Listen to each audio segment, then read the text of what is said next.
Há muitos anos, quando o ser humano olhou para o céu, viu tantas estrelas, ficou fascinado com a visão. O cosmos até hoje nos desafia por seu gigantismo, por sua imensidão. Só para termos uma ideia, em termos de tamanho, se imaginarmos que se o Sol fosse do tamanho de uma criança de 12 anos, com cerca de 1,5 metro de altura, e a Terra, que tamanho teria? Seria do tamanho de uma uva, com cerca de 1 centímetro de diâmetro. Em termos de espaço, a distância entre a criança e a uva, para fazer a proporção da distância da Terra e do céu, seria de 150 quarteirões. Quer dizer, a uva estaria distante da criança 150 quarteirões para formar a proporção da distância do Sol e da Terra. Nessa proporção, o homem seria muito menor do que uma bactéria, teria o tamanho de um átomo.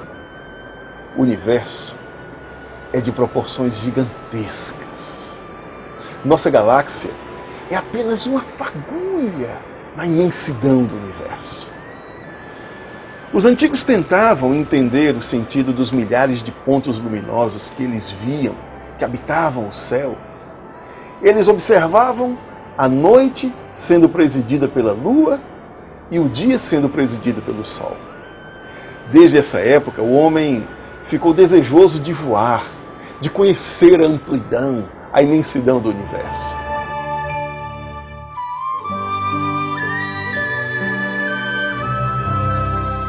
A mitologia grega revela esse desejo de voar na lenda de Dédalo e Ícaro. Para fugir do seu exílio, eles fizeram asas, colaram com cera. Ícaro, que era mais jovem e, portanto, mais afoito, voou muito alto e a quentura do sol derreteu a cera. E então Ícaro caiu e, segundo a lenda, morreu. O desejo de voar não ficou apenas na lenda. O homem continuou desenvolvendo, estudando. Leonardo da Vinci elaborou diversos esboços de máquinas voadoras. Mas foi Bartolomeu de Gusmão quem inaugurou o primeiro voo do homem, em um balão de ar quente que voou pouco, mas voou. Depois, os irmãos Montgolfier aperfeiçoaram o projeto e o seu balão voou por cerca de 8 quilômetros. É uma foto muito conhecida em torno da Torre Eiffel, na França. Depois vieram os dirigíveis, os planadores e, finalmente, o avião, por Alberto Santos Dumont. Muito aperfeiçoamento aconteceu, até que Von Braun criou o foguete e o homem deu um passo decisivo na conquista do espaço. Aonde essa busca toda vai nos levar? O que essa importante busca tem feito de cada um de nós?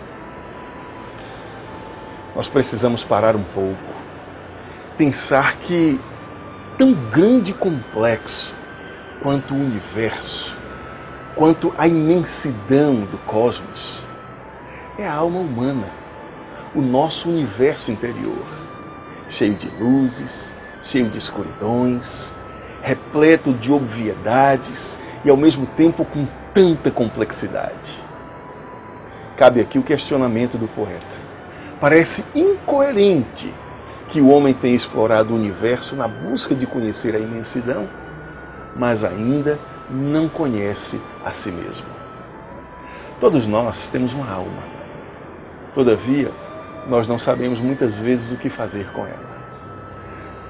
A existência de um universo interior, de todo um mundo dentro da nossa alma, nos revela o ser humano como alguém complexo e absolutamente desejante. Lidar com desejos é uma sabedoria que todos precisamos aprender. Porque os desejos nos impulsionam para cima com a mesma força que nos conduzem para baixo. Por isso, boa parte do ensino de Jesus foi dedicado não à doutrina, mas à vida prática. Jesus veio nos salvar. E dentro do conceito de salvação está o aprendizado da vida. Ou seja, a fé cristã precisa nos tornar pessoas melhores. Assim percebemos que o ensino de Jesus está direcionado aos 3 maiores desejos da nossa alma: o desejo por relações, o desejo por realizações e o desejo por significado. É em torno disso que gravita a vida humana: relações, realizações, significados. Com base nisso, nós podemos então fazer 3 afirmações categóricas. Primeiro, a vida foi criada para as relações. Relacionarmos-nos com Deus e com os outros. Sartre, que foi um filósofo francês, que foi um dos pais do existencialismo, disse que o inferno são os outros, mas não é verdade. A vida sem os outros é que se torna um verdadeiro inferno. É claro que existem algumas pessoas que infernizam a nossa vida, mas a solidão é a pior de todas as sensações, é a mais difícil de todas as prisões. Tanto que a mais temida das punições nos presídios é a solitária, porque ninguém quer viver sozinho. A vida foi criada para as relações. Sem ela nós perdemos o nosso norte, porque ninguém é uma ilha. No filme O Náufrago, para manter a sua sanidade, o personagem vivido por Tom Hanks estabelece uma relação de amizade imaginária com uma bola, a quem chama de Sr. Wilson. E é comovente a cena quando a bola cai no mar e ele, desesperado porque perdeu seu amigo, até que ele cai em si e percebe que precisa continuar o seu caminho e que o Sr. Wilson era uma bola. Todos precisamos de relacionamentos. Por isso precisamos trabalhar por eles. Precisamos observar as pequenas nuances da vida, perceber os momentos em nosso redor, a necessidade do abraço, do elogio. Mas também precisamos transcender de nós mesmos e perceber que os outros também necessitam de aprovação, necessitam do seu afeto. Para Deus, as relações são tão importantes que toda a estrutura da tradição judaico-cristã fundamenta-se sobre as relações com Deus e com o próximo.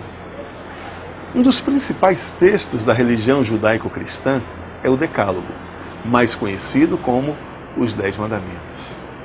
Poucas pessoas o entendem, porque sempre olham para o Decálogo como um texto proibitivo, ficam cheias de culpa, cheias de receio.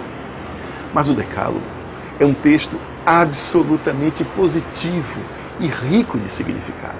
Se você prestar atenção, é sobre relacionamento que os 10 mandamentos falam. Os 4 primeiros mandamentos referem-se ao nosso relacionamento com Deus. E a síntese dos 4 primeiros mandamentos foi feita no Novo Testamento de forma brilhante, quando diz o seguinte: amarás a Deus acima de todas as coisas. Ou seja, a relação com Deus é a mais essencial de todas as relações humanas. Os 6 dos últimos 10 mandamentos falam da nossa relação com o próximo e também foram resumidos no Novo Testamento da seguinte forma: amarás ao próximo como a ti mesmo. Ou seja, as relações humanas são essenciais para a vida.